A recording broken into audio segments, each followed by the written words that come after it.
Ош базарында турабыз. Ош базарында өзүңөр көргөндөй ар бир блок, мына кичинекей бир эле блок 2,5 квадрат метрден да. Бүгүнкү күндө мына 6 блок полностью жумуштар аяктады, буюрса.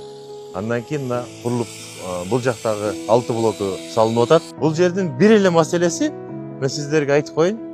Мына өзүңүздөр көргөндөй, мына көрсөңүздөр, мына бул жер кыртычты. Бул жердин бүгүнкү күндө 1 метр киргенде мына ушундай болуп туруп, мына бул жер катмары, жердин катмары суу болгонуна байланыштуу эң проблема тешин десе мына ушул болуп атат. Бүгүнкү күндө дренаждар жасалып, дренаждын негизинде мына ушул суулар тартылып, мына ошол нолдон чыкканча, мына өйдөгө чыкканча эң оор жумуштар мына ушул жерде кармалып атат да. Азыркы иштеп аткан Ош базардагы элдердин баардыгы ушул жакка көчүп келет. Андан дагы бул жерде Ош базардан дагы территориясы чоң. Ош базарда 8 гектар бүгүнкү күндө территориясы болсо, бул жердеги 40 гектар. То есть мындай айтканда 5 эсеге чейин чоң.